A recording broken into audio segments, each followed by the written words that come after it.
Hello guys, welcome back to my Vartika Rajput motivation. आज आप लोगों के लिए एक ऐसी कोई सी भी वीडियो लेकर नहीं आई हूँ जिससे आपको किसी वुमेन की या मैं जर्नी बताऊँ या कुछ और बताऊँ। आज मुझे ये चीज़ें सुन करके ये देख करके बहुत ज़्यादा दुख होता है सही में कि आज भी हमारे देश के अंदर मतलब लड़कियों के साथ में ऐसे इस तरीके से ये सब कुछ हो रहा है। जी हाँ, आज आप खुद सोचिए कि आपने खुद ने देखा होगा कि कोलकाता के अंदर एक हॉस्पिटल के अंदर एक मेडिकल छात्र के साथ में क्या हुआ, छात्रिका के साथ में क्या हुआ, आपको खुद को पता है। आप लोगों ने न्यूज़ में देखा होगा।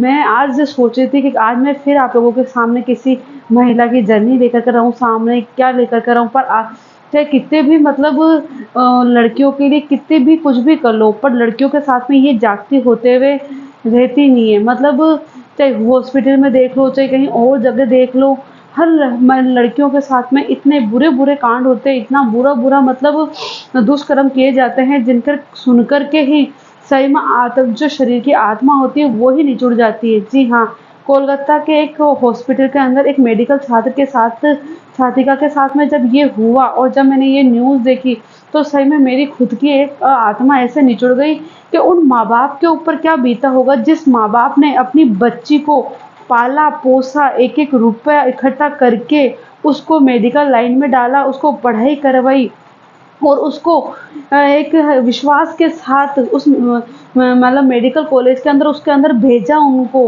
हॉस्पिटल के अंदर पढ़ने के लिए, अपनी पढ़ाई पूरी करने के लिए।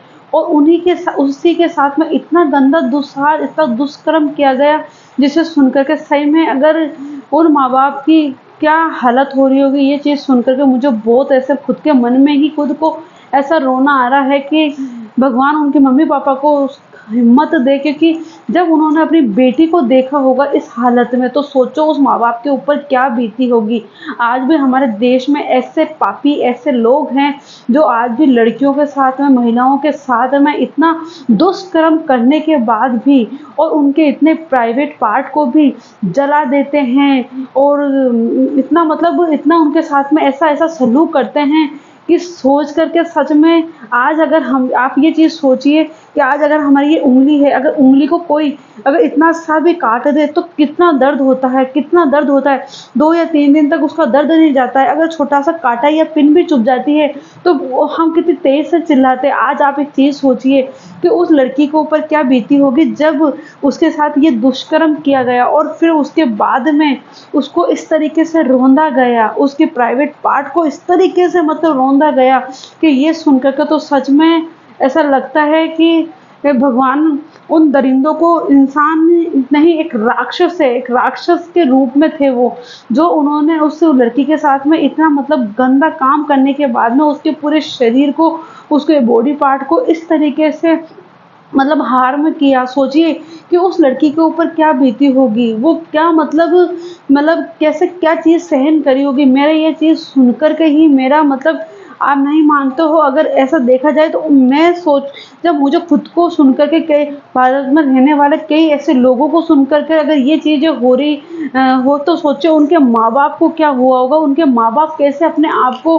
सँभाल रहे होंगे, ये चीज़ सोचिए। इन आदमियों को तो जिन जो ऐसे दुष्कर्म करते हैं उनको तो भगवान बस भारत सरकार से यही है कि देखते ही इन लोगों को फांसी दी जाए, बाकी कुछ ही नहीं। क्योंकि अगर इनके साथ में ऐसा नहीं किया जाएगा तो ये दुष्कर्म आगे बढ़ता जाएगा, बढ़ता जाएगा। आज हमारे भारत देश में कोई भी अगर अब ये ऐसे कांड जब होते हैं, तो कौन माँ-बाप है जो अपनी बेटियों को मेडिकल कॉलेज में हॉस्पिटलों में या फिर दूसरी जगह पढ़ने के लिए भेजेंगे? कौन माँ-बाप है जो अब अपनी बेटियों को भरोसे के हिसाब से भेजेंगे? आप खुद सोचिए, कैसे भेजेंगे जब हमारी बेटियों के साथ में ये चीज़ें हो रही है? आज उनका सुरक्षा को लेकर के क्या चीज़ है, मुझे खुद को कुछ समझ में नहीं आता। इतनी सुरक्षा होने के बाद में भी इतने बड़े-बड़े कांड हो जाते हैं। अगर रेलवे स्टेशन पर अगर कोई बच्ची सो रही है, बच्चा सो रहा है, तो चोर वहाँ से उन बच्चों को उठा कर के लेकर के चले जाते हैं।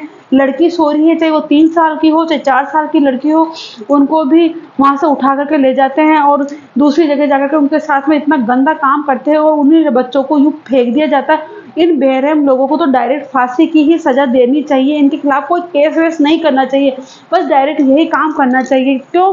क्योंकि ये चीज़ें है, कम होने की जगह तो अब बढ़ती ही जा रही है। और ये जो कोलकाता के अंदर ये कांड हुआ, अब हर माँ-बाप अपनी बच्ची को नौकरी करने के लिए या फिर पढ़ाने के लिए, लिखाने के लिए 10 बार सोचेंगे कि हम हमारे बच्चे को भेजें या नहीं भेजें।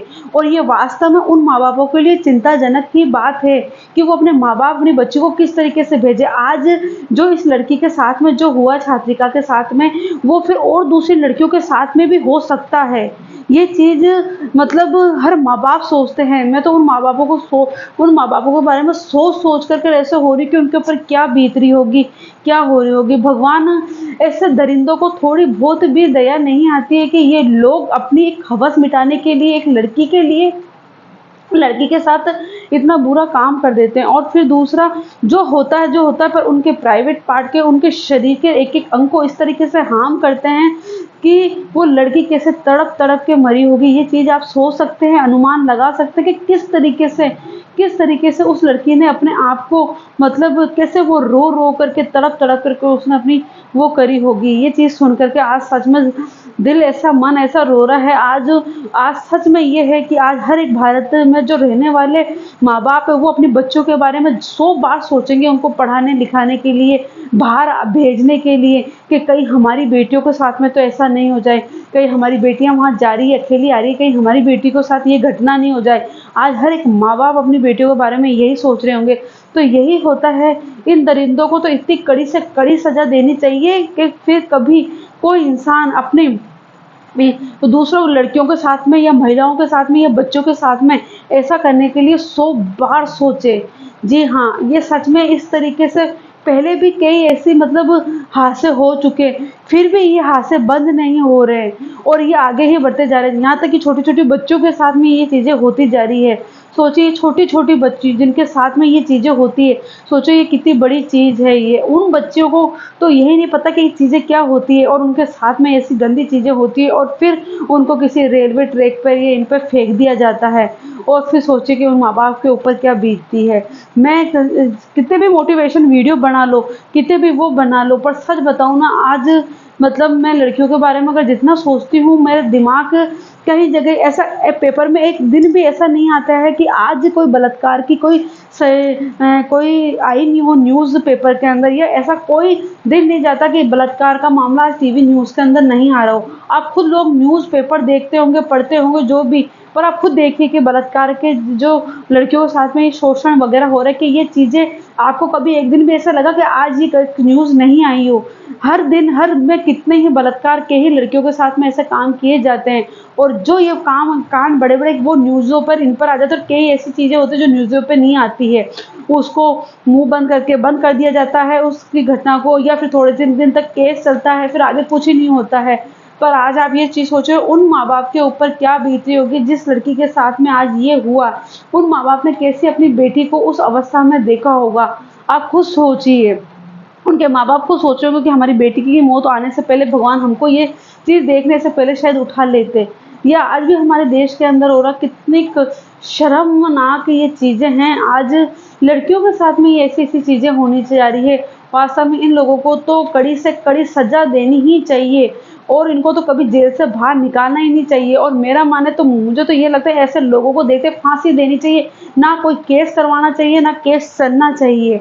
क्यों? क्योंकि अगर एक चीज़ बताइए कि माँ-बाप, जो गरीब माँ-बाप होते हैं, वो अपनी बच्चियों के लिए एक-एक रुपए इकट्ठा करके पूरी ज़िंदगी भर की जो कमाई होती है, वो अपनी बेटियों की पढ़ाई में, कि हमारी बेटी आगे पढ़ ले, हमारी बेटी डॉक्टर बन जाए, आगे जाकर के नाम कमाए, वो कमाए, अपनी हमारी बेटी जो है वो पैरों पर खड़ी हो जाए और फिर आगे जाके उन बेटियों के साथ में ऐसा हो जाए, तो सोचिए उन माँ-बाप के ऊपर क्या बीतती है। वो सिर्फ़ एक ज़िंदा लाश होते हैं। अब जब तक उनके माँ-बाप जिएँगे, तो सोचिए उस लड़की के माँ-बाप सिर्फ़ एक ज़िंदा लाश की तरह ही जिएँगे, क्योंकि बार-बार वही चेहरा, उनकी बेटी का चेहरा उनके सामने आता रहेगा जब तक वो जिएँगे। क्यों? क्योंकि उनकी बेटी का नाम उनसे तो जुड़ा ही है कि मेरी बेटी के साथ में इतनी बड़ी चीज़ हुई थी। तो सोचिए कि उन माँ-बाप की क्या हालत हो रही होगी। ऐसे लोगों को बिल्कुल भी शर्म नहीं आती है कि वो लड़कियों के साथ में ऐसा काम कर लेते हैं और फिर उनके शरीर के साथ इतना गंदा खिलवाड़ करते हैं कि किस तरीके से वो लड़की इस चीज़ को सही होगी, इस दुख को सही होगी, इस दर्द को सही होगी, और किस तरीके से उसने उस दुनिया को अलविदा कहा होगा, आप खुद सोचिए। पर ये है कि अगर ये ऐसे ही घटना चलती रही, अगर होती रही, तो वास्तव में भारत में जो रहे, जहाँ जो भी हो माँ बाप, भारत की बात नहीं है, वो माँ बाप अपनी बेटियों को बाहर भेजने से, पढ़ाने में, लिखाने से, पुलिस बनाने से, टीचर बनाने से, डॉक्टर बनाने से, जो भी है करने के लिए, वो 100 बार सोचेंगे कि हम हमारी बेटियों को भेजें या नहीं भेजें, हमारी बेटियों के साथ में कहीं ये हादसा हो जाए या नहीं हो जाए।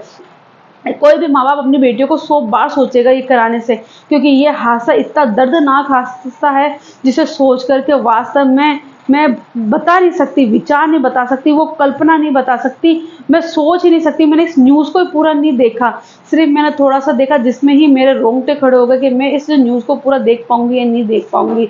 तो प्लीज़ ऐसे लोगों को कड़ी से कड़ी ज़्यादा सजा दिलाए, जो लड़कियां, महिलाओं के साथ में ऐसी चीज़ें होती है, और इन दरिंदों को कड़ी से कड़ी सजा मिलनी चाहिए कि दूसरे अगर कोई ऐसी वो लड़कियों के साथ में ऐसी करने की भी सोचे, तो वो 100 बार सोचे। तो प्लीज़ इस वीडियो को आगे से आगे शेयर करें, फिर आप लोगों के लिए मैं कोई नई वीडियो लेकर कर आऊँगी।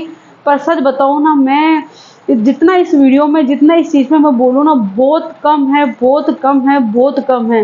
पर प्लीज़ इन चीज़ों को रोके, ऐसी दरिंदरी चीज़ों को रोके कि कई महिलाओं के साथ में कुछ हो नहीं जाए, कहीं छोटी बच्चों के साथ में नहीं हो जाए। वास्तव में वो माँ तब रोएगी कि मेरी बेटी कहीं बाहर जा रही है, तो कहीं सही सलामत वापस आएगी या भी नहीं आएगी। तो आप लोगों को मैं अपने वीडियो में यही बताना चाहती थी। अगर मेरी वीडियो पसंद आई है तो वीडियो को लाइक, सब्सक्राइब, शेयर करें, और ज़्यादा से ज़्यादा शेयर करें, ताकि ऐसे लोगों को सज़ा मिले। बस मैं आप लोगों को यही बोलना चाहती हूँ। जब तक के लिए नमस्ते, जय हिंद।